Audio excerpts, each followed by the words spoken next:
여러분 안녕하십니까? 안녕하세요. 예, 반갑습니다. 소리 잘 들리시죠? 예, 고맙습니다. 오늘 우리 누가복음 10장 25절을 찾겠습니다. 누가복음 10장 25절입니다.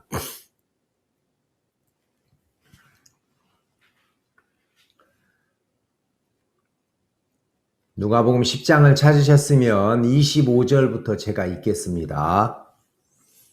어떤 율법사가 일어나 예수를 시험하여 가로되 선생님, 내가 무엇을 하여야 영생을 얻으리이까? 예수께서 이르시되 율법에 무엇이라 기록되었으며 네가 어떻게 읽느냐? 대답하여 가로되 내 마음을 다하며 목숨을 다하며 힘을 다하며 뜻을 다하여 주 너희 하나님을 사랑하고 또한 내 이웃을 내 몸과 같이 사랑하라 하였나이다. 예수께서 이르시되 네 대답이 옳도다. 이를 행하라. 그러면 살리라 하시니 이 사람이 자기를 옳게 보이려고 예수께 여짜오되 그러면 내 이웃이 누구오니까? 예수께서 대답하여 가로되 어떤 사람이 예루살렘에서 여리고로 내려가다가 강도를 만나매 강도들이 그 옷을 벗기고 때려 거반 준 것을 버리고 갔더라. 마침한 제사장이 그 길로 내려가다가 그를 보고 피하여 지나가고 또 이와 같이 한 레위인도 그곳에 이르러 그를 보고 피하여 지나가되 어떤 사마리아는 여행하는 중 거기를 그를 보고 불쌍히 가까이 가서 기름과 포도주를 그 상체에 붓고 싸매고 자기 짐승에 되어 주막으로 데려가서 돌보아주고 이튿날에 데나리온 둘을 내어 주막 주인에게 주며 가로되 이 사람을 돌보아주라. 부비가 더 들면 내가 돌아올 때 갚으리라 했으니 네 의견에는 이 세 사람 중에 누가 강도 만난 자 이웃이 되겠느냐? 가로되 자비를 베푼 자니이다. 예수께서 이르시되 가서 너도 이와 같이 하라 하시니라. 37절 말씀까지 읽었습니다. 낮에 참 이렇게 바쁘시고 그런 시간인데 낮에도 이렇게 많이 또 줌을 통해서 집회에 참석하셔서 감사하고 그렇습니다. 우리가 신앙생활을 하는데 그냥 신앙생활이라는 보편적인 생각으로 내가 선한 삶을 살고 또 교회 나가서 봉사하고 그리고 또 헌금도 하고 또 금식도 하고 물론 그런 것들을 해야 되는 것도 있지만 그것만이 하나님이 우리에게 요구하는 신앙은 아닙니다. 우리가 이제 신앙생활이 되려면 그냥 우리 나름대로 알고 있는 생각을 따라서 해야 되는 게 아니라 하나님의 말씀을 따라서 해야 되는 겁니다. 우리가 어떤 그 제품을 살 때가 있습니다. 냉장고를 살 때가 있고 세탁기를 살 때가 있고 또 스마트폰을 이렇게 살 때가 있는데 항상 어떤 기계든지 그 제품을 살 때는 그 제품의 재원, 특성, 주의사항, 사용 방법 이런 걸 가르쳐주는 그 매뉴얼이라는 책자가 있습니다. 매뉴얼, 사용 설명서죠. 그러니까 제품을 사가지고 무턱대고 내 마음대로 써야 되는 게 아니라 이건 일본 제품이기 때문에 110V입니다. 우리나라는 220V를 사용하죠. 110V 제품을 220V 코드에다가 꼽으면 망가지게 되죠. 그리고 이런 제품은 습기에 약합니다. 습기에 주의하십시오. 뭐 이런 그 제품의 특성이나 주의사항이나 이런 게 있습니다. 어떤 주부가 좋은 세탁기를 사가지고 며칠 썼는데 그게 이제 가동이 안 되는 거예요. 그래가지고 막 그 LG 세탁기 그 대리점에다 전화를 해가지고 세상에 며칠 쓰지도 않았는데 세탁기가 고장이 나가지고 전혀 운용이 안 된다고 당장 와보라고 막 그러니까 그 애프터 서비스 기사가 막 황급히 온 거예요. 아니 LG 제품 좋다고 해서 샀는데 지금 전혀 안 된다고. 아, 세탁기가 어디 있습니까? 저쪽 베란다에 있어요. 막 그래가지고 애프터 서비스 기사가 딱 가서 보더니 아주머니 코드가 빠져 있습니다. 그랬다는 거죠. 그러니까 코드를 빼놓고 막 눌렀는데 뭐 전혀 안 되죠. 그러니까 기사가 야, 이 뭐 사간 지 얼마 되지도 않았는데 고장 나가지고 전혀 작동이 안 된다고 막 따지듯이 막 이야기하고 그러니까 진짜 빛의 속도로 달려왔는데 베란다에 있는 그 세탁기에 가서 딱 보니까 세상에 코드를 빼놓고 코드가 꼽혀져 있지 않는데 뭐 전혀 뭐 작동이 안 되죠. 불이 들어오지 않고. 아주머니 코드가 빠져 있네요. 그러니까 막 너무 황당하고 미안해가지고. 자, 그러니까 이제 모든 그런 어떤 제품들은 매뉴얼이라는 사용 설명서가 있습니다. 하나님이 우리 사람을 만드시고 우리가 어떻게 살아야 가치 있고 아름답고 보람되고 의미 있는 안정적인 삶을 살 수 있는지 우리 인생의 매뉴얼 그게 성경입니다. 성경학자들은 이야기하기를 성경만큼 의학적으로 가치 있는 책이 없대요.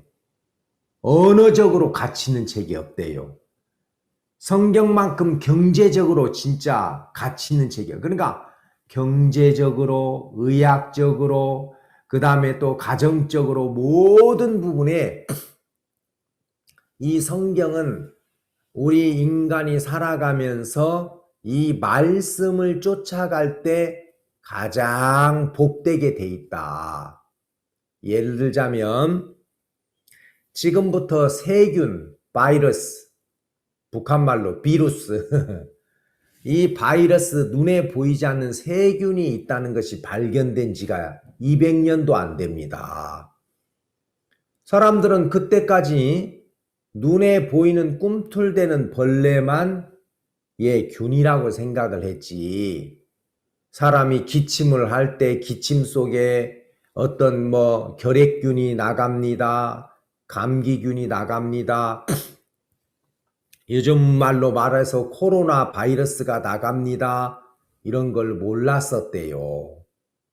그런데 하나님은 그게 있다는 걸 알기 때문에 밖에 나갔다가 돌아올 때는 손발을 반드시 물로 씻어라. 그냥 율법에 그걸 씻으라고 했기 때문에 씻었대요. 근데 옛날에 18세기에 유럽에 흑사병이라는 것이 돌았습니다. 페스트. 생쥐를 통해서 옮겨서 유럽 인구의 거의 절반 가까운 사람이 전멸을 했습니다. 그런데 그때 유대인들은 하나도 안 죽었어요. 그래가지고 막 소문이 유대인들이 그런 병을 퍼뜨렸다. 저놈들은 안 죽는 거 봐. 그래가지고 그 사회적 흉흉한 민심을 유대인들에게 돌려가지고 그때 유대인들이 엄청나게 학살을 당했대요. 역사적으로 맞습니다. 근데 왜 그때 유대인들은 안 죽었냐? 그들은 결례를 따라서 밖에 나갔다 오면 손발을 씻었는데 우리가 그러잖아요.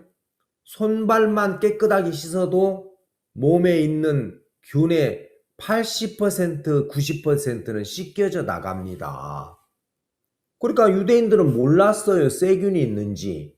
하나님은 미리 아시고 그걸 말씀하신 겁니다. 그리고 유대인들에게 돼지고기 먹지 말아라. 미꾸라지, 장어 이런 거 먹지 말아라. 미꾸라지나 장어나 이런 건 비늘이 없습니다. 비늘이 없기 때문에 몸의 체온을 유지하는데 많은 기름기가 필요해요. 왜냐하면 붕어나 이런 건 비늘이 있어서 그 비늘에 의해서 갑옷처럼 체온이 유지가 되는데 이 미꾸라지나 장어나 이런 것들은 뭐예요? 비늘이 없으니까. 그래서 기름기가 많아야 돼요. 그래서 고등어, 왜 고등어가 맛있습니까? 기름기가 많습니다. 그래서 기름기가 많은 고기는 고소하고 맛도 있지만 쉽게 부패해요. 이 뜨거운 날씨에. 그러니까 고등어는 살아있어도 썩는다는 말이 있잖아요. 살아있어도. 그래서 간고등어를 만들고 그랬죠. 그러니까 쉽게 예를 들면 그런 어떤 이제 그 기름기가 많은 것은 여름에 위험하기 때문에 그 이스라엘 나라는 뜨거운 그 중동 지방 얼마나 그래서 돼지고기 먹지 말아라. 여름에 돼지고기는 잘 먹어야 본전이다. 탈나기 쉽다. 그러니까 이 의사들이 이야 세상에 수천 년 전부터 손발을 씻어라. 뜨거운 여름 날씨에 돼지고기 먹지 말아라. 그 기름기 있는 장어, 미꾸라지 이런 거 먹지 말아라. 야, 이거 의학적으로 대단한 가치가 있는 거구나. 언어를 연구하는 사람들도 모든 언어가 이 성경에서 이렇게 가장 정확하게 출발을 했기 때문에 영문학을 공부하는 학생들은 영문학과에 들어가면 첫 시간에 교수님이 영어로 된 성경을 다 한번 읽어라.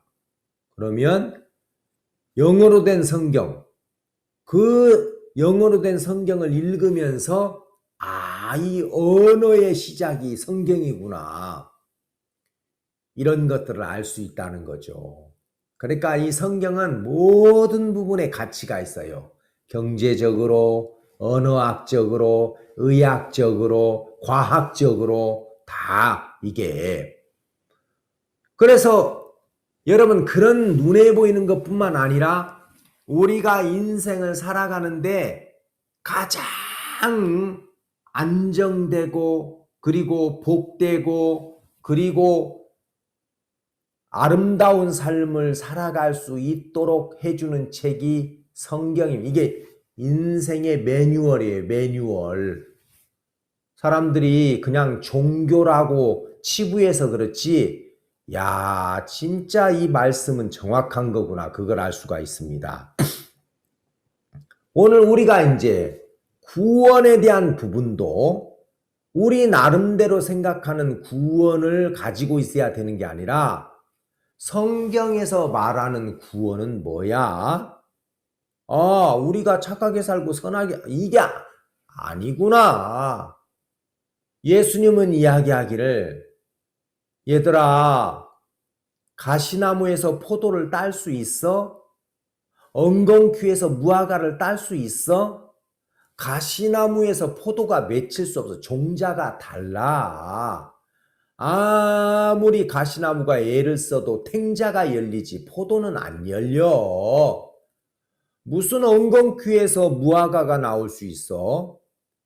너희들에게서 무슨 선한 것이 날 수 있어? 근데 오랫동안 사람들은 사람에게도 선한 것이 있다는 그런 생각을 가졌단 말입니다. 근데 성경은 이야기하기를 아니야, 인간에게는 선한 것이 없어. 선을 원하는 마음은 있지. 근데 그건 원하는 것이 없는 거야. 우리가 창세기 1장에 보면 창세기 1장에서 하나님이 이 창세기 1장은 건물을 짓기 전에 설계도와 같아요. 건물을 짓기 전에 설계도를 먼저 작성하거든요. 건축업자들이 설계도만 딱 보면 이런 식의 건물이 만들어지는 거구나. 그래서 설계 도면에 건물의 규모, 그 다음에 이 건물은 지하 몇 층까지 들어가고 기둥은 몇 개, 철근은 그 다음에 몇 미리짜리 몇 개, 그 다음에 엘리베이터는 어느 쪽에 있고 창문은 어디에 나고 이런 모든 것들이 도면에 다 그려져 있습니다. 그래서 도면만 보면 건물이 만들어지기 전에 이런 식의 건물이 이런 재료로 이렇게 완성되는 거구나. 예, 그 공사 감독은 도면만 딱 보면 알아요. 창세기 1장은 마치 설계도와 같아요. 내가 너희들을 이렇게 이끌어 갈 거야 하는 것이 설계도면인데, 창세기 1장에 태초에 하나님이 천지를 창조하시니라. 땅이 혼돈하고 공허하며 흑암이 깊음 위에 있고 하나님의 신은 수면에 운행하시니라. 하나님이 가라사대 빛이 있으라 하시매 빛이 있었고 하나님 보시기에 좋았더라 그랬어요.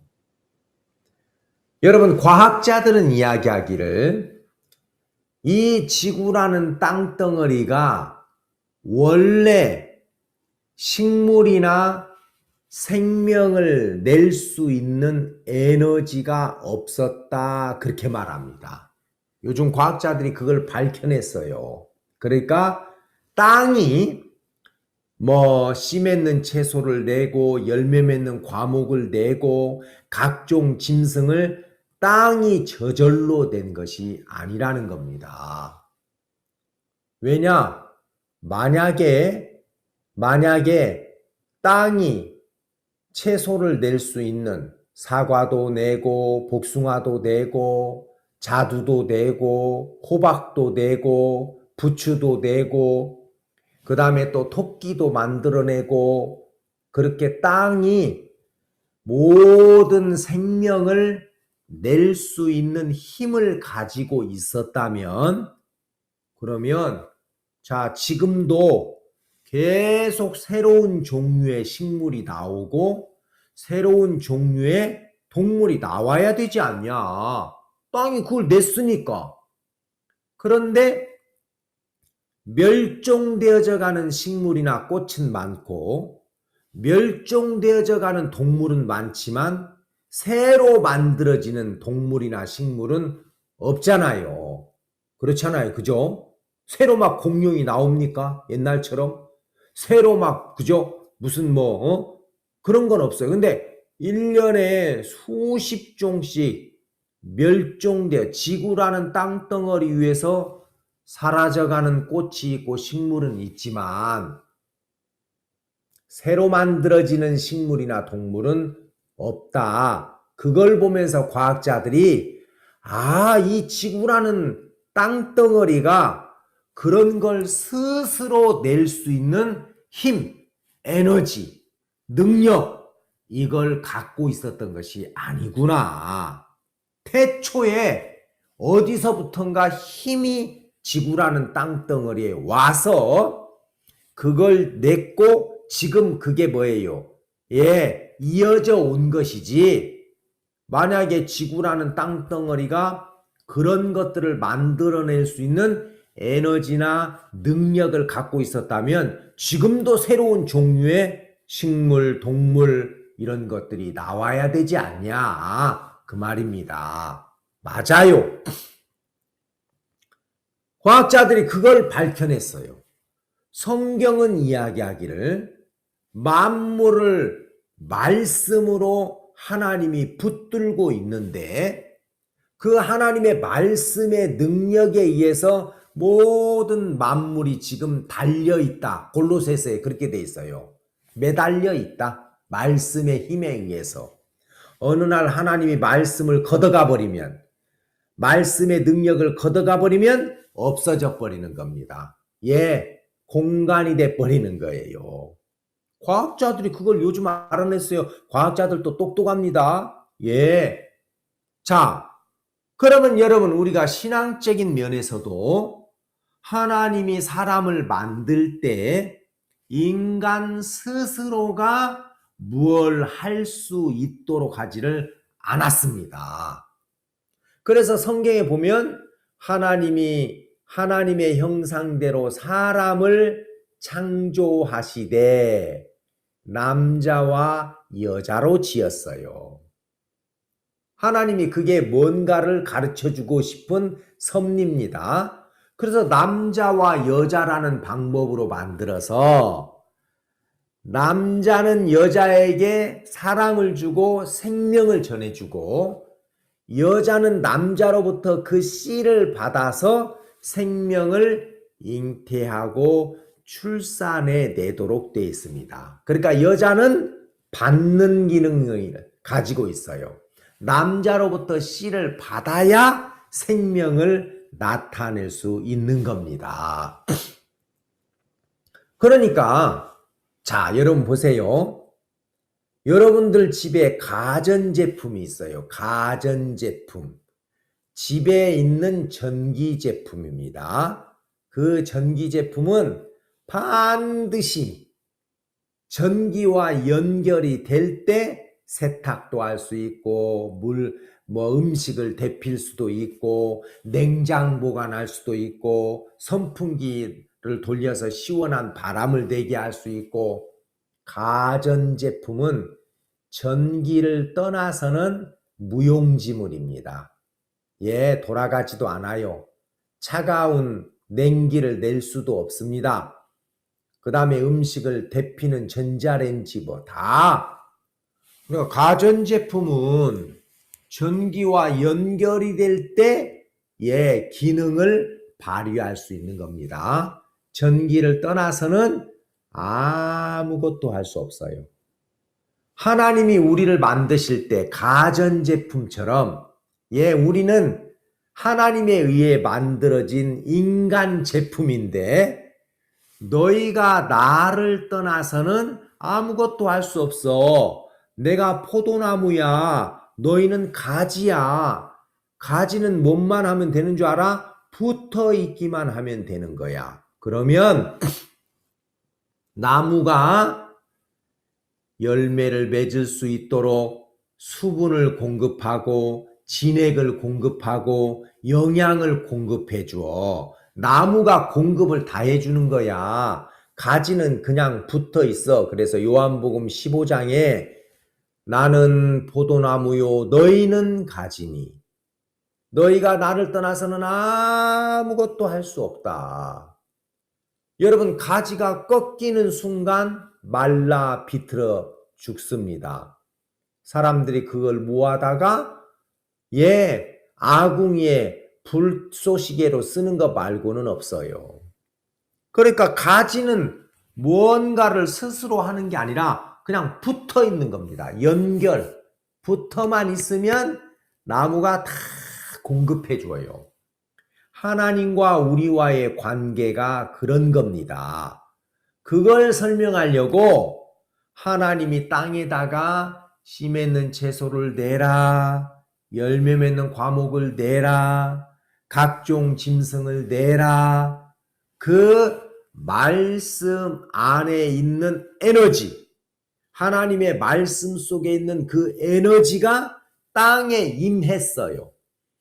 그래서 그 말씀의 능력이 땅에 닿아서 씨 맺는 채소를 내고 열매 맺는 과목을 내고 각종 짐승을 냈다 그랬습니다. 이게 매뉴얼이에요. 매뉴얼. 신앙의 매뉴얼.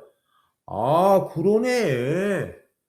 아이고, 그 아줌마가 성질이 급해가지고 코드도 뽑아놓고 말이야, 세탁기 안 돌아간다고 그 AS 기사 불러가지고 호통치고 내가 이 제품 샀는데 후회가 돼야!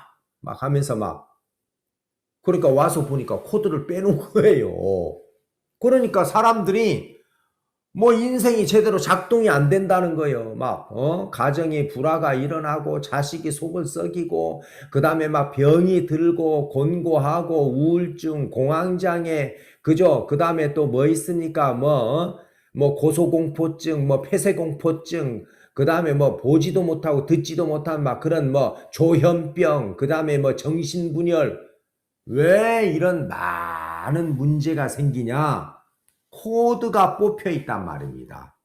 하나님과 바르게 연결이 되어 있지 않는 거예요. 그래서 일어나는 문제거든요. 그런데 사람들은 하나님을 떠나서 뭔가 스스로 자기가 해보려고 하는 열심이 있고 의지가 있고 각오가 있고 결심이 있는데 안 되죠. 아무리 버튼 눌러봤자 작동 안 돼요. 그래서 하나님은 우리에게 뭘 하나 가르쳐 줘야 되냐면 내가 있잖아. 내가 너를 만들 때 내가 너를 만들었어. 나는 조물주, 너는 피조물이야. 너는 나에 의해서 만들어진 존재야. 그런데 내가 너를 만들 때 나 없이는 안 되도록 만들었어. 안 돼. 그러니까 나와 연결이 돼야 되는 거야. 그런데 사람들이 하나님, 당신 없어도 얼마든지 나는 할 수 있어요. 그게 죄예요. 그게 죄. 자, 죄라는 건 뭐냐? 죄라는 건 어떤 법이 있는데 법을 어긴 것이 죄입니다. 법이 없으면 죄로 성립되지 않아요. 법이 없는데 뭔 죄가 돼요? 그러니까 법이 없으면 죄는 죽은 거예요.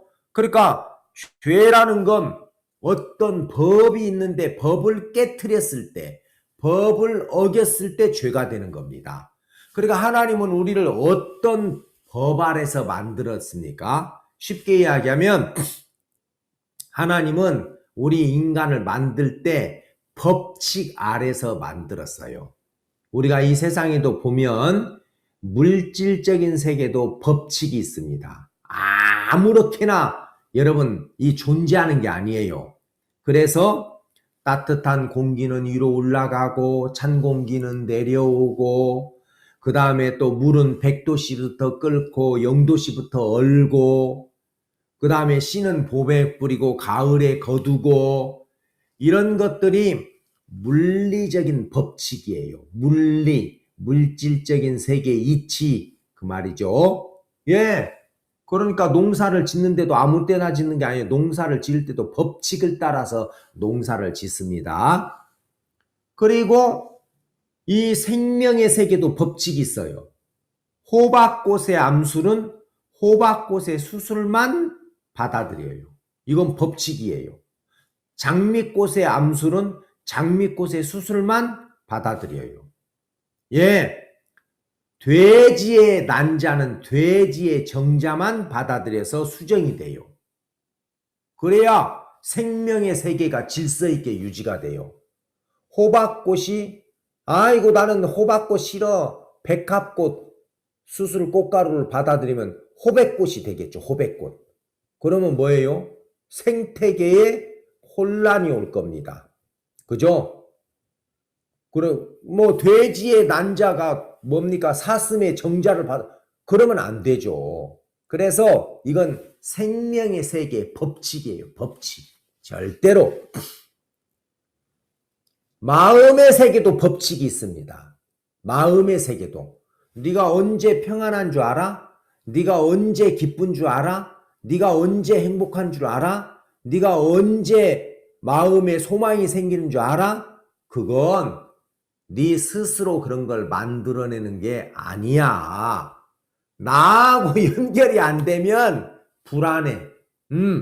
그러니까 어린 아이들이 우리 손녀가 있잖아요. 이번에 많이 아팠어요. 장염이 걸려가지고 장염에다 기관지염에다가 그러니까 우리 손녀가 제일 좋아하는 1호 할비, 할아버지, 2호 할머니, 3호 지 이모, 4호 기타 등등. 알겠습니까? 기가 막히게 알아요. 그러니까 할아버지가 딱 가면 다 필요 없어요. 근데 할아버지가 딱 사라지면 바로 할머니한테 쫙 달라붙어요. 두 번째 나를 가장 아껴주고 그죠? 사랑해줄 분 할머니. 할아버지 할머니 사라지면 이모한테 딱 달라붙어요. 이게 정확해요. 그건 법칙이에요. 법칙 진짜. 그렇죠. 아이들 키워보면 그렇죠. 예. 그러니까 마음의 세계도 법칙이 있어요. 애들이 언제 정서가 불안합니까? 자기를 완벽하게 보호해주고 지켜줄 수 있는 대상이 사라져버릴 때 불안하고 막 울고 그 다음에 정서가 불안해지고 그러잖아요. 아이들한테는 좋은 음식, 좋은 옷 필요 없어요. 자기를 완벽하게 지켜주고 사랑해줄 수 있는 엄마, 아빠만 있으면 애들이 막 힘이 나고 막 까불고 막 그저 난리예요. 그런 것처럼 마음의 세계도 하나님이 우리를 만들 때 나 없이는 안 된다니까. 나 없이 행복 없어. 나 없이 평안 없어. 나 없이 기쁨 없어. 나 없이 구원 없어. 왜요? 아니, 왜요가 어딨어? 내가 그렇게 만들었다니까. 여러분, 자동차 회사에서 자동차를 만들 때 휘발유 넣는 차가 있어. 가스를 넣는 차가 있어요. 디젤을 넣는 차가 있어요. 요즘은 전기 제품 차가 있어요. 그러면 전기차는 차가 안 갈 때 휘발유 넣습니까? 아니요. 전기 충전을 해야 돼요. 왜냐하면 공장에서부터 그렇게 만들었기 때문에. 근데 사람들이 이제 사단에게 미혹을 받아서 하나님 없어도 된다니까요. 하나님을 부담스러워하고 하나님을 싫어하고 마귀가 그래서 하나님과 거리를 두어버렸기 때문에 죄가 들어와서 그래서 사람들이 그때부터 불안하고 걱정이 끊이지 않고 그 다음에 자기가 자기를 지키려는 안전장치를 하고 보호하고 그런데 그건 온전한 자기를 위한 것이 될 수가 없죠. 자, 어쨌든 하나님이 사람을 만들 때 사람들 스스로 무언가를 할 수 있도록 그런 기능을 하나도 안 줬어요. 하나도 안 줬어요. 너는 아무것도 없어. Nothing, nothing. 아무것도 없어. 소망도 없고 기쁨도 없고 평안도 없고 생명도 없고 그냥 너는 한 줌의 흙덩어리야. 그런데 하나님의 형상대로 지었고 하나님이 우리 안에 들어올 때 그때 비로소 정상적인 삶이 되는 거야. 그래서 하나님의 형상대로 지었고 하나님과 우리가 연합되어 있는 동안 완전한 삶을 살 수 있었습니다. 그런데 죄가 들어와서 하나님의 형상이 깨져버렸어요. 하나님이 떠났어요. 그 상태에서 뭘 해도 안 돼요. 다시 죄가 해결이 되면서 하나님의 깨진 형상이 다시 재창조, 복구가 돼야 되는 거예요. 복구가. 알겠습니까? 그러니까 많은 사람들이 마음에 죄를 가지고 있고 하나님이 없으면서 착하게 살아야지, 선하게 살아야지, 진실되게 살아야지, 잘해봐야지. 그건 안 돼요. 그건 불가능해요. 깨져버린 하나님의 형상이 다시 이루어져야 되는 거지. 그죠? 그 하나님 없는데 깨져버렸는데 안 되죠. 과전류가 흘러가지고 부품이 타버렸어요. 퓨즈가 끊어졌어요. 새 퓨즈를 갖다가 끼워 넣어야 이게 복구가 되는 거지. 끊어진 퓨즈를 가지고 계속 어떻게 해보려면 안 됩니다. 그러니까 하나님이 죄라고 여기는 건 하나님 없이 무언가를 시도해 보려고 하는 태도, 그게 죄고 하나님이 선하게 여기는 건 뭐냐면 선하신 하나님과 연합되는 게 선이에요. 그러니까 우리가 착하게 사는 거, 도덕적으로 반듯하게 사는 거, 그 다음에 내가 다른 사람을 위해서 희생하는 거, 하나님을 떠나서 하는 그 어떤 시도도 하나님은 관심 없어요. 관심 없어요. 그러니까 마귀가 속였습니다. 이 마귀가 만든 최고의 걸작품이 종교예요. 하나님을 떠나서 나는 다른 사람을 위해서 희생했어. 나는 진짜 내가 부도덕한 삶을 살지 않았어. 나는 정말 내가 열심히 살았어. 가족을 위해서 희생했어. 하나님을 떠난 자체가 그게 죄인데 그게 무슨 의미가 있냐 이거예요. 하나님이 선하게 여기는 건 하나님을 떠나서 우리 나름대로 선한 삶을 사는 게 아니고 선한 분은 하나님 한 분밖에 없습니다. 선한 분은 하나님 한 분밖에 없기 때문에 그 선하신 하나님에게로 가는 겁니다. 그 하나님과 연합되는 게 선한 거예요. 여자가 남자 없이 애를 낳으려고 하는 게 아니라 남자와 연합이 되면 결혼을 해서 같이 살다 보면 애가 남자의 씨를 받아서 만들어지는 것처럼 내가 주는 거야.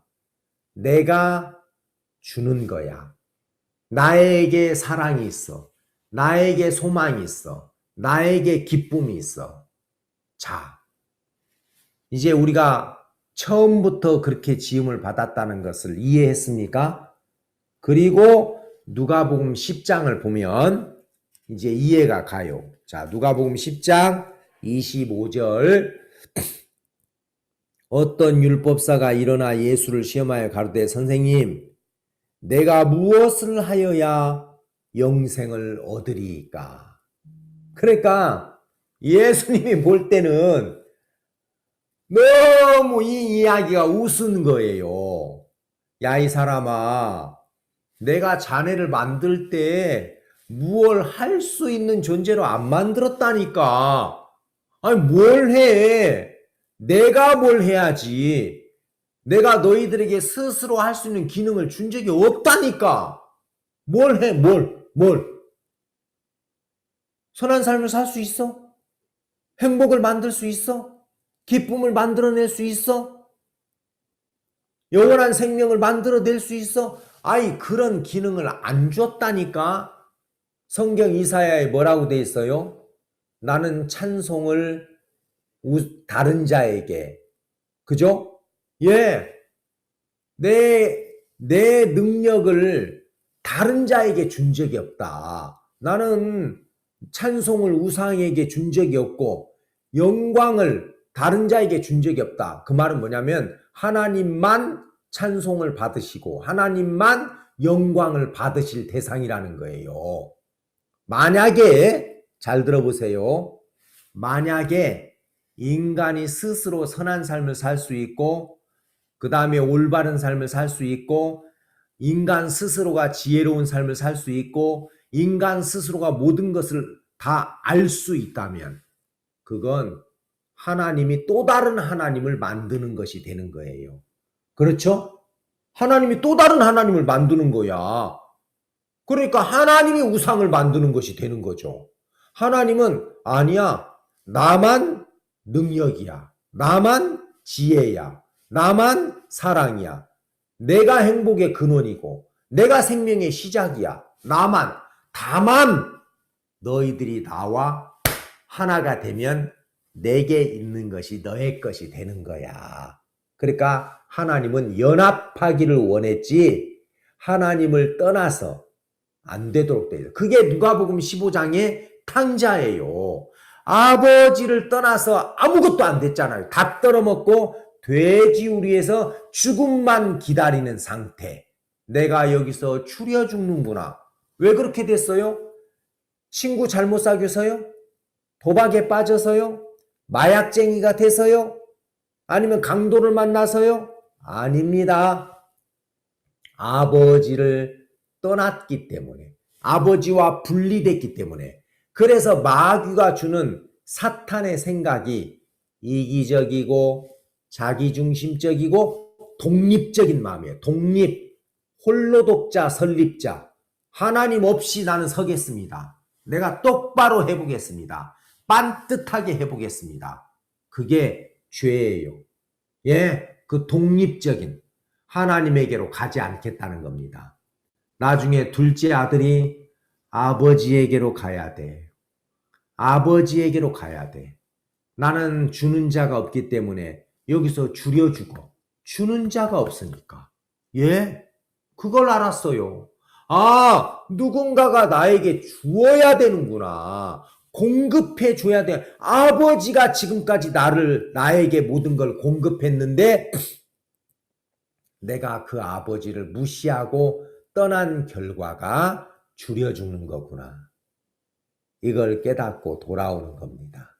그러니까 여기서 율법사가 내가 무엇을 하여야, 그러니까 예수님이 웃었어요. 네가 신이야? 네가 하나님이야?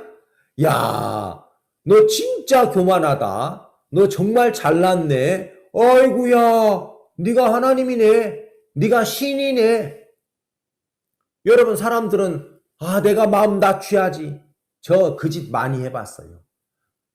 꺾으려고 많이 해봤고 낮춰보려고 많이 했고 그죠? 변하려고 나중에 깨달은 게 뭐냐면 내가 신이 하는 짓을 했구나. 여러분, 신이 하는 짓을 했구나. 예수님만 하나님의 영광을 버리고 종의 형체로 낮아졌어요. 여러분, 신이 자기가 자기를 스스로 낮출 수 있지 인간이 낮아집니까? 야, 너 낮출 수 있어? 네가 너를 비울 수 있어? 네가 네 마음을 꺾을 수 있어? 어이구야, 하나님이 할 수 있는 일을 한다고 하네. 그러니까 나중에는 내가 꺾고 싶다고 꺾어지는 거 아니구나. 내가 비우고 싶다고 비워지는 거 아니구나. 내가 겸손하고 싶다고 해서 겸손해지는 게 아니구나. 내가 따르고 싶다고 따라지는 게 아니구나. 여러분, 순종의 영이 없는데 어떻게 순종이 됩니까? 불순종의 아들들 가운데 역사하는 영이 잡혀 있는데 순종 안 돼요. 그러니까 자기를 모르는 사람이 제가 마음 바꾸겠습니다. 제가 마음 꺾겠습니다. 제가 마음 비우겠습니다. 그 사람이요, 진짜 무서운 사람이에요. 알겠습니까? 하나님, 저는 제가 마음을 낮추고 싶어도 안 낮아집니다. 저는 제가 겸손하시고 싶어도 안 됩니다. 하나님, 제가 순종하고 싶어도 안 됩니다. 순종의 영이 와야 순종이 되는 거예요. 예수님이 당신을 비웠기 때문에 그 예수님의 마음이 와야 비워지는 거지. 인간 스스로가 안 되는데 죽하고 사람들이 해보는 거예요. 그래서 사단에게 속고 있는 사람들을 하나님이 너무 불쌍해서 내가 안 된다고 했잖아. 내가 안 된다고 했잖아. 그런데도 사람들이 자기를 모르니까 율법을 준 거예요. 그래 해봐. 나 외에 다른 신 섬기지 마. 그 다음에 아무 형상이든지 만들지 마. 안식일을 기념하여 거룩히 지켜. 여호와 이름을 망령되이 부르면 안 돼. 부모를 공경해. 살인하지 마. 간음하지 마. 도적질하지 마. 거짓 증거하지 마. 탐내지 마. 율법을 왜 주셨어요? 해봐. 네가 이걸 한다면 내가 너의 능력 있는 사람으로 인정해 줄게. 여러분, 율법은 하나님의 법입니다. 하나님의 법을 어떻게 여러분 사람이 지킬 수 있어요? 도로교통법 고양이가 지킵니까? 내가 고양이 자세히 보니까 무단횡단을 잘하더라고. 네, 길에 무단횡단 잘하더라고. 여러분, 도로교통법은 사람에게 적용되는 거지 고양이에게 적용이 안 됩니다. 그래, 안 그래요? 예. 여러분, 돼지 아무리 씻어놔봐야 다시 구덩이에 가서 누워요. 그건 돼지에게 적용되는 법이 아니에요. 하나님의 법은 인간에게 적용되는 게 아니에요. 인간에게. 그건 하나님만 지킬 수 있는 법이란 말입니다. 그래서 여러분들이 율법을 가만히 들여다보고 있으면 뭘 하나 알게 되냐면 나는 안 되는 사람이구나. 나에게는 이런 율법이 요구하는 그 요구를 들어줄 수 있는 능력이 없네. 그걸 알아요. 그래서 로마서 7장에서 율법 자체는 신령한 하나님의 법이지만 나는 죄에 팔렸다. 자, 로마서 7장 봅시다. 로마서 7장 14절. 우리가 율법은 신령한 줄 알거니와 나는 육신에 속하여 죄 아래 팔렸도다. 죄에 팔렸습니다. 그러니까 우리는 죄에 팔렸기 때문에 죄가 주인이고 우리는 죄의 종인 거예요. 종. 그러니까 죄가 시키는 대로 해야 돼요. 주인이. 우리는 이미 아담 안에서 죄에 팔린 인간이기 때문에 안 되네. 할 수 없네. 그래서 자, 16절. 만일 내가 원치 아니하는 그것을 하면 내가 유로 율법의 선한 것을 시인하노니 이제는 이것을 행하는 자가 내가 아니요 내 속에 거하는 죄니라 그랬습니다. 이제 이런 일을 시키는 게 내가 아니고 나는 하고 싶지 않지만 내 속에 거하는 죄가 주인이기 때문에 원하는 선한 삶은 살지 않고 원치 않는 죄만 짓고 살더라. 야, 내가 죄에 팔린 사람이구나. 그걸 깨닫게 되기를 원했어요. 그러면 우리는 애를 쓰고 노력해야 되는 게 아니라 나를 거기에서 건져줄 구원자가 필요한 겁니다. 구원자가. 그러니까 율법사가 예수님에게 와서 예수님, 내가 무엇을 하여야 영생을 얻을 수 있으리까? 이 질문을 했을 때 이 사람아, 하나님이 자네를 만들 때 무엇을 할 수 있는 능력을 준 적이 없어. 안 돼. 그러니까 하나님이 자네에게 은혜를 베풀어서 죄를 씻어주시고 죄가 씻어지면 성령이 들어와서 옛날에 깨졌던 하나님의 형상을 다시 회복하는 거야. 그래서 하나님과 연합이 되면 하나님의 능력이 전달이 돼. 사랑이 전달이 되고 능력이 전달이 되고 지혜가 전달이 되고 소망이 전달이 되어서 그때 자네가 다시 옛날에 하나님이 주셨던 복, 다스리고 정복하고 생육하고 번성하는 삶을 하나님으로 말미암아 살아가게 되는 거야. 왜 자네는 하나님 없이 스스로 무언가를 하려고 하고 있어? 그거 역부족인 거야. 그걸 가르쳐주고 싶었어요. 그래서 율법사에게 율법에 무엇이라고 기록되어 있고 너는 어떻게 읽고 있느냐? 마음을 다하고 힘을 다하고 뜻을 다하고 목숨을 다해서 하나님을 사랑하고 네 이웃을 네 몸처럼 사랑하였나이다. 맞아요. 율법서가 모세 오경, 창세기, 출애굽기, 레위기, 민수기, 신명기 요 5권의 책이 율법서인데 그 율법을 한마디로 함축시키면 마음을 다하고 힘을 다하고 뜻을 다하고 목숨을 다해서 하나님을 사랑하고 네 이웃을 네 몸처럼 사랑하라. 그거예요. 율법사가 대답을 했습니다. 율법에 그렇게 기록되어 있습니다. 너 대답 잘했다. 맞아. 그거야. 그러면서 뭐라 했어요? 그거 행하라 그랬습니다. 이제 그거 행해. 외우지만 말고 생각만 갖고 있지 말고 그걸 행해. 삶에서 한번 해봐.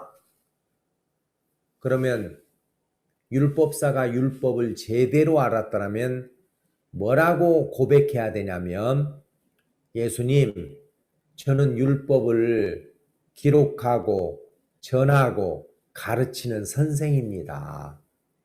그런데 저는 그거 할 수 없습니다. 해봤습니다. 안 됩디다.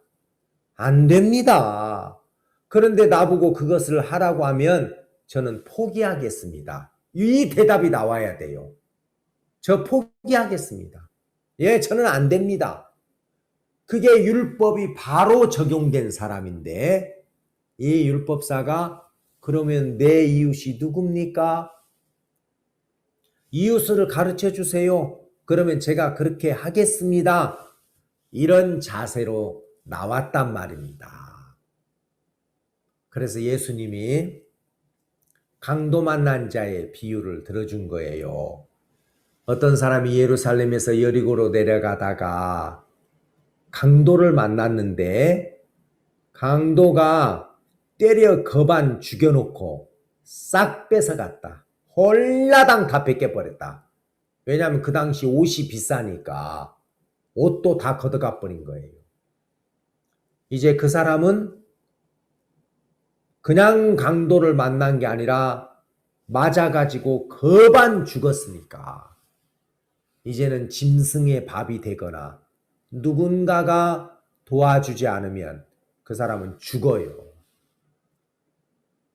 그런데 제사장이 그 길로 내려가다가 피하여 지나가고 레위인도 피하여 지나갔다고 그랬어요. 왜냐하면 제사장과 레위인은 성전에서 하나님의 일을 받드는 사람인데 부정타면 못해요. 그 일을 할 수가 없어요. 그러니까 죽은 시체를 만지거나 아니면 죄송합니다. 죽은 짐승의 시체를 만지거나 그러면 율법에 그건 부정한 죽은 거 만지면 안 된다고 그랬어요. 그래가지고 거반 죽었으니까 살려주세요 그랬다면 그냥 지나갈 리가 없죠. 그런데 그냥 거의 죽었으니까 저 죽었구나, 저 사람 만지면 안 돼, 부정타. 그래서 가버린 거예요. 피하여 가버린 거예요. 제사장 레위인이. 어떤 사마리아인이 가까이 가서 그 사람의 상처를 치료해주고 짐승에 태워 주막으로 데리고 와서 돌봐줬다. 자, 이 세 사람 중에 누가 강도 만난 자의 이웃이냐? 자비를 베푼 사람입니다. 가서 너도 이와 같이 하라 그랬습니다. 누가 그렇게 할 수 있느냐? 없다. 실제 사람들이 해보면 나에게 그런 것이 없다는 걸 알게 돼요. 내 몸처럼 사랑할 수 있나? 남편도 여러분들 몸처럼 사랑할 수 있어요? 뒤통수 때려주고 싶죠? 그렇죠? 마음에 안 들 때. 마음에 들 때야. 막 배 따놓고 먹이고 싶고 그러죠. 그런데 우리는 그렇게 할 수 있는 그 진정한 사랑이 없습니다. 왜냐하면 우리에게 그런 기능이 주어진 적이 없어요. 그런 사랑을 갖고 있는 분은 하나님밖에 없어요. 하나님만 당신을 희생해 가면서까지 우리를 구원하실 수 있는 겁니다. 오늘날 많은 사람들이 그 예수님의 말씀이 능력이 되지 못하는 이유가 그거예요. 아직 자기를 기대하고요. 어제 우리가 임금님의 혼인잔치 이야기했죠? 임금님이 모든 걸 갖추어 놨는데 안 간 사람의 특징은 자기 밭, 자기 상업, 자기 옷, 자기 것이 있는 사람은 안 갔어요. 아무것도 없는 사거리 길에서 빌빌 놀고 있는 사람은 아이고야 뭐 할 일도 없고 할 것도 없는데 가자. 그 초청에 응했습니다. 그러나 자기 밭이 있고 자기 상업이 있고 그 다음에 왔는데도 예복을 입지 않은 사람은 자기 옷이 있어요. 자기에게 뭔가 괜찮은 것이 있다고 생각을 하는 거예요. 나는 저 사람 같지 않아. 나는 저렇게 부도덕하게 살지 않았어. 나는 저렇게 염치 없는 짓 안 했어. 나는 그래도 내가 규모 있게 살았어. 이렇게 뭔가 자기에 대한 기대할 것이 있고 좋은 것이 있다고 생각하는 사람은 하나님을 바라보지 않습니다. 하나님만을 기대하지 않습니다. 그게 특징이에요. 그래서 하나님이 율법을 주셔서 그 율법을 통해서 나에게 좋은 것 없네, 괜찮은 것 없네, 선한 것이 없구나, 나에게 생명이 없네, 내가 이 죄로 인하여 사망 아래 있고 저주 아래 있고 멸망 아래 있네. 이걸 깨달은 사람은 자신이 뭔가를 해야 되겠다는 나를 기대하는 데서 돌아서요. 이제는 하나님을 바라보는 겁니다. 하나님을. 그분에게 있구나. 탕자가 돼지 우리에서 줄여 죽어가는 그 일에 당도됐을 때 내 아버지 집에는 하면서 아버지를 생각하더라고요. 그 전까지는 아버지를 생각하지 않았습니다. 잘해야 되겠다는 마음밖에 없어요. 만회해야 되겠다. 뭔가 그래도 좀 복구해가지고 가야 되겠다. 그 마음이었는데 이제 더 이상 내가 여기서 아무리 잘해도 오늘보다도 내일이 더 나아질 거라는 소망이나 기대할 수 없으니까 아버지를 생각하더라고요. 누가 하나님을 생각합니까? 나에게는 옳은 것도 없고 인정받을 만한 것도 없고 저는 안 됩니다. 하나님이 율법을 주신 이유가 그 고백 하나 듣고 싶은 거예요. 하나님, 저는 안 되네요. 그래, 내가 처음부터 너는 나 없이 안 되도록 내가 만들었어. 나 없이는 불가능하도록 만들었어. 그렇다니까 내가 그렇게 제품을 만들었어. 나와 연결이 되면 다 돼. 근데 왜 네가 나 없이도 된다고 그렇게 시도한 거야? 불가능한 건데. 그렇죠? 우리나라가 한때 석유가 나올 수 있다고 생각을 했어요. 시추를 좀 했죠. 지금은 안 합니다. 왜냐하면 우리나라의 지층 구조는 석유를 가지고 있는 지층의 구조가 아니라는 걸 알게 됐어요. 화산 열도에 있기 때문에 다 불타고 없고, 그리고 석유가 나올 수 있는 지층의 구조가 있습니다. 우리나라는 그게 없어요. 그래서 석유가 매장되어 있지 않다는 걸 알았어요. 그래서 이제 포기했어요. 옛날 중세시대 때 연금술사들이 어떻게 하다가 보니까 구리하고 주석을 썩다가 보니까 구리하고 무쇠를 썩다가 보니까 주석, 청동이 나왔어요. 야, 금색깔 비슷하네. 잘 섞으면 금이 만들어질 수 있다는 환상을 가졌어요. 지금은 그 비율을 모르지만 금속을 적절한 비율로, 그게 황금 비율이에요. 황금 비율. 적절한 비율로 섞으면 황금이 될 거야. 근데 지금은 그런 시도를 안 합니다. 왜요? 금은 처음부터 원소야. 그러니까 지구라는 땅덩어리에 있는 금은 일정해요. 더 만들어지지도 않고 더 없어지지도 않아요. 그러나 다른 보석, 다이아몬드, 사파이어, 루비, 진주 이런 건 만들어져요. 어마어마한 열과 압력에 의해서 다이아몬드가 결정이 돼요. 루비나 사파이어나 이런 건 열과 압력으로 만들어져. 그런데 금은 처음부터 원수예요. 그러니까 이건 만들어지는 게 아닙니다. 그래서 포기했어요. 금을 만들려고 하는 걸. 예. 그러니까 선한 분은 하나님 한 분밖에 없어요. 우리가 선하게 여김을 받으려면 선하신 하나님과 붙어야 하나님, 그게 선이야. 그게 의야. 하나님의 선하신 말씀과 내 마음이 믿음으로 연합이 돼. 그게 선이야. 그게 선. 그래서 아브라함이 약속의 말씀 없이 인간적인 방법으로 아들을 낳아보려고 시도를 했어요. 이스마엘, 그건 네 아들 아니야. 그건 불신으로 낳은 아들이야. 그건 내 말씀을 받아서 낳은 아들이 아니야. 쫓아내. 그랬단 말입니다. 오늘날 얼마나 많은 사람들이 선한 삶을 어떻게 착각하냐. 예, 내가 부모를 공경했다. 그 다음에 착한 일을 했다. 내가 뭐 간음을 안 했다. 살인을 안 했다. 그런 삶이 착한 줄 알아요. 하나님은 나와 함께하는 것이 착한 거라니까. 그게 선한 거라니까. 나를 떠나서 뭘 해도 그건 악이야. 그렇게 규정을 지었어요.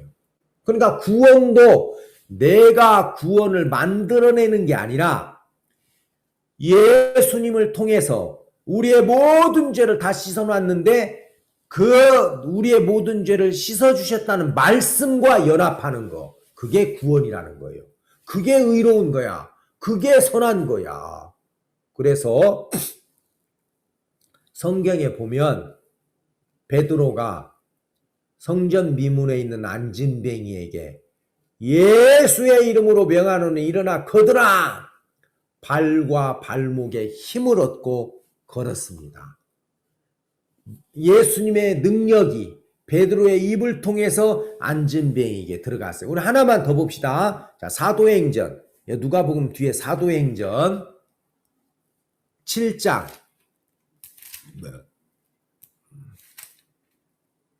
죄송합니다. 사도행전 9장입니다. 사도행전 9장 32절.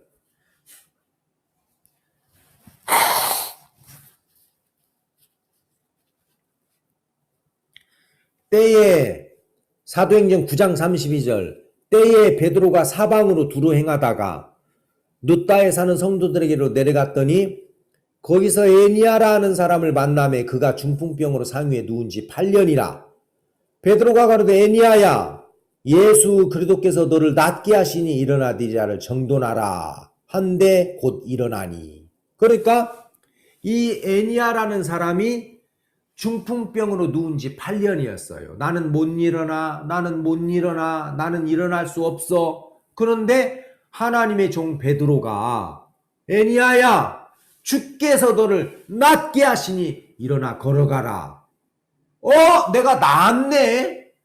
내가 중풍병자가 아니네. 예수님이 나를 낫게 하셨다고 했네. 그러면 나았지. 그래서 일어났어요. 여러분, 구원은 내가 뭔가를 해서 구원되는 게 아니라 예수님이 너를 구원했어. 예수님이 너의 죄를 씻었어. 너는 이제 죄인이 아니고 의인이야. 내가 의인이네. 내 죄가 십자가에서 끝났네. 여러분, 그걸 믿음으로 받아들이는 것이 구원이란 말이에요. 이미 하나님은 우리의 구원을 예수님을 통해서 완성해 놨습니다. 그래서 예수님 마지막 십자가에 돌아가실 때 다 이루었다. 다 이루었다. 내가 너희들의 죄를 씻는 일을 다 했다. 내가 대신 죽었잖아. 내가 너희들의 죄에 대한 심판을 내가 다 받았잖아. 내가 벌을 다 받았잖아. 그래서 이제 너희들이 받아야 될 심판이 없어. 너희들이 이제는 더 이상 죄에 매일 필요가 없어. 그러네. 애니야는 나는 중풍병자야. 못 일어나. 그랬어요. 그리고 누워 있었어요. 베드로가 와서 애니야야, 주께서 그리스도께서 너를 낫게 하시니 일어나 네 자리를 정돈하라. 너 누워있던 그 병석을 정돈해. 하나님은 오늘 또 너 죄인의 자리에서 일어나. 절망의 자리에서 일어나. 이제 너 저주의 자리에서 일어나. 그 생각을 정돈해. 그렇게 말하고 있는 거예요. 그 말씀이 우리의 안에 들어와요. 창세기 1장에 땅은 씨 맺는 채소를 내라. 땅이 낸 게 아니라 그 채소를 내라는 말씀이 땅에 임해서 땅으로 하여금 씨 맺는 채소, 열매 맺는 과목, 각종 짐승을 내게 했단 말입니다. 말씀이. 오늘 여러분 우리 죄가 씻어지는 것도 내가 죄를 안 지려고 애를 쓰는 게 아니라 그 죄를 처리해 주셨다는 말씀, 그게 복음이잖아요. 복음. 알겠습니까?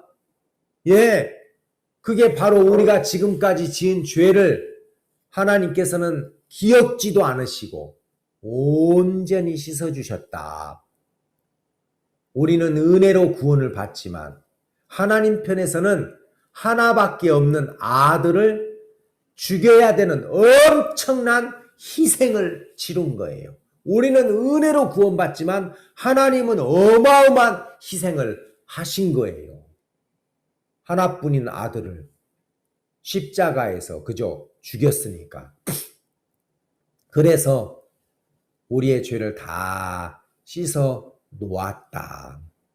그리고 너는 이제 더 이상 무능한 사람 아니야.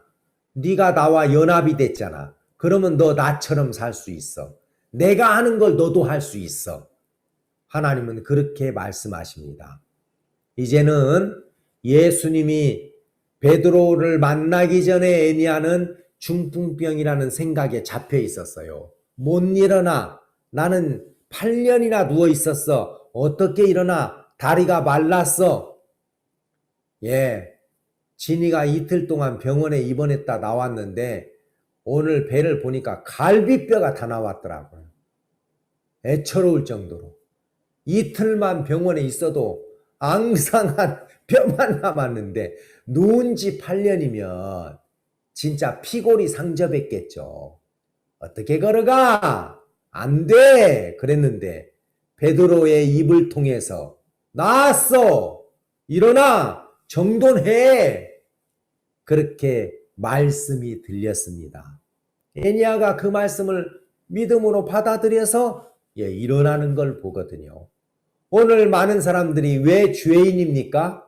왜요? 너를 낫게 했다는 말씀이 없으니까. 너를 의롭게 했다는 말씀이 없으니까. 38년 된 병자가 왜 38년 동안 누워 있었습니까? 병이 심해서? 상태가 악화돼서? 아니요. 일어나 네 자리를 걸어가라는 말씀이 없어서, 그 말씀 한마디가 없어서 그런 거예요. 이제 하나님은 땅에다가 말씀하신 것처럼 여러분들의 마음에다가 말씀하십니다. 내가 너의 모든 죄를 깨끗하게 씻었어. 아니 그러면 그 말씀만 받아들이면 구원이 돼요? 너무 싱거운 거 아니에요? 하나님이 우리가 할 수 없는 사람이라는 걸 알기 때문에 그렇게 하신 거야. 알겠습니까? 그래서 마귀가 세상 사람들을 바쁘게 했어요. 복잡하게 했고 바쁘게 했고 TV, 스마트폰 이런 많은 것들을 만들어내서 그쪽에다가 마음을 빼앗는 이유가 말씀 들으면 일어나 버리니까. 그렇죠? 말씀 들으면 일어나니까. 여러분 제가 꽝 사유 가는 데 가보니까 꽝에다가 다 이렇게 안경을 씌워놨더라고요. 꽝이 안경을 다 쓰고 있어. 선글라스를. 저 왜 그래요? 그러니까 꽝이 하늘을 보면 날아버린대요. 날아가 버린대. 하늘을 보면. 그러니까 하늘을 못 보도록 안경을 다 씌워놨어. 땅만 보게. 하늘을 보면 날아가 버려. 그러니까 사단이 안경을 다 씌워놨어. 그죠? 말씀 들으면 해방받아 버리니까. 말씀을 들으면 의인이 돼버리니까. 말씀이 들으면 하늘에 속한 사람이 돼버리니까 육신만 쳐다보고 땅만 쳐다보도록 안경을 다 생각이라는 안경을 씌워놨어요. 에이, 죄를 짓는데 죄인이지. 너 실수했는데 네가 뭐 할 수 있어? 그래갖고 전부 안경 쓰고 돌아다니는 거예요. 알겠어요? 그런데 안경을 벗겨주면 죄가 씻어졌네. 의인이네. 아, 나도 할 수 있네. 나도 되네. 일어나네. 걸어가네. 그렇게 할 수 있도록. 알겠습니까? 예. 그래서 오늘 그 율법사는 하나님이 처음부터 율법사야 무엇을 하여야 네가 뭘 할 수 있는데 내가 해야지. 내가 하는 거야. 그래서 내가 하고 나만 영광받아. 나만 찬송을 받아야 돼. 네가 잘해가지고 하면 네가 찬송받을 거 아니야. 네가 뭔가를 해서 이루면 네가 영광받을 거 아니야. 나는 그렇게 하고 싶지 않아. 나만 영광받고 나만 찬송받을 거야. 그래서 나만 해. 나만. 너는 나와 그냥 연합이 되면 되는 거야. 여러분들이 하나님의 말씀과 연합되게 되기를 바랍니다.